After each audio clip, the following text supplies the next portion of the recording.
नमस्कार. फॅमिली रेसिपीजमध्ये सर्वांचे खूप खूप मनापासून स्वागत.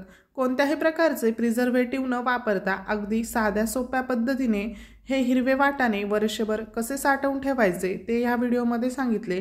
अगदी छोट्या छोट्या टिप्स व्हिडिओमध्ये सांगितले, त्यामुळे व्हिडिओ शेवटपर्यंत जरूर बघा. मी इथे 10 किलो वाटाणे घेतलेत, ते स्वच्छ निवडून घेतलेत व अशा पद्धतीने एका सुती कापडावर मी इथे टाकून ठेवलेत. आता हे वाटाणे थोडा वेळ अशा पद्धतीने त्यावर पसरवून ठेवायचे. आता एखादा सुती कपडा किंवा नॅपकिन घ्यायचा आणि त्याच्या मदतीने अगदी हलक्या हाताने हे वाटाणे अशा प्रकारे पुसून घ्यायचे, म्हणजे थोडाफार ओलसरपणा असेल किंवा जे जर्म्स वगैरे असतात ते यावरून निघून जातील.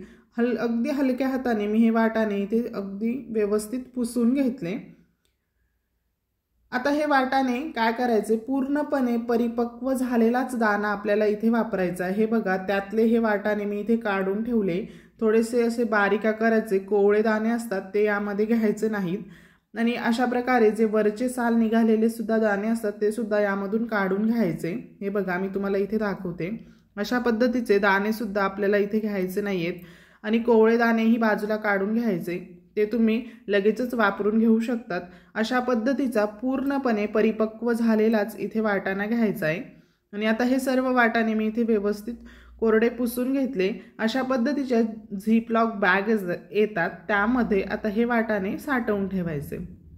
आता हे वाटाणे साठवताना सुद्धा एकाच मोठ्या बॅगमध्ये न भरून ठेवता वेगवेगळ्या छोट्या 4 ते 5 छोट्या छोट्या बॅग्स घ्यायच्या व त्यामध्ये अशा पद्धतीने भरून ठेवायच्या. पूर्णपणे जास्त पॅक सुद्धा भरायचे नाही, थोडी जागा मोकळी ठेवायची.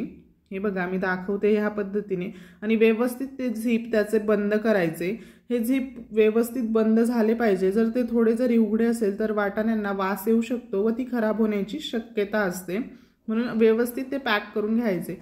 जर तुमच्याजवळ झिपलॉक बॅग नसतील तर अशा पद्धतीच्या आपल्या ज्या कॅरी बॅग्स असतात घरामध्ये त्यामध्ये तुम्ही हे वाटाणे साठवून ठेवू शकतात. छोट्या छोट्या आकाराच्या कॅरी बॅग घ्यायच्या व त्यामध्ये हे वाटाणे साठवून ठेवायचे आणि अशा पद्धतीने व्हिडिओमध्ये दाखवते या प्रकारे गोलाकार फिरवायचे.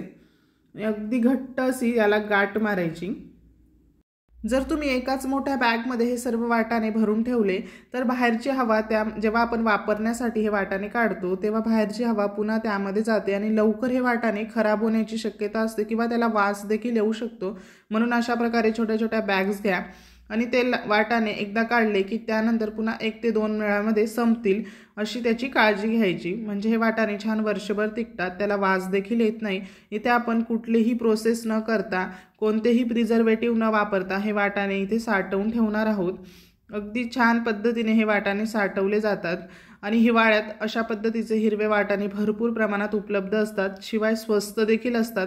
तेव्हा तुम्ही अशा प्रकारे हे वाटाणे घेऊन साठवून ठेवू शकतात आणि पाण्यामध्ये उकळवून त्यामध्ये प्रिझर्वेटिव्ह घालून हे वाटाणे वर्षभर कसे साठवायचे त्याचा देखील व्हिडिओ मी अपलोड केला आहे. जर व्हिडिओ बघितला नसेल तर वरती आय बटनमध्ये तुम्हाला लिंक मिळून जाईल. आणि अशा प्रकारे आता मी ह्या बॅग पॅक करून घेतल्या आहे. आता हे आपल्याला फ्रीजरमध्ये ठेवायचे. ज्या ठिकाणी बर्फ तयार होतो त्या जागेवर आपल्याला हे वाटाणे ठेवायचे आणि जेव्हा तुम्हाला हे वाटाणे वापरण्यासाठी काढायचे असतील तेव्हा एक बॅग काढायची, त्यामधले थोडेसे वाटाणे काढून ते एखाद्या पातेल्यामध्ये घ्यायचे व त्यामध्ये नॉर्मल पाणी घालून 2 ते 3 मिनिटांमध्येच ते सॉफ्ट होतात व अशा प्रकारे आपले हे फ्रोझन मटार इथे तयार होतात.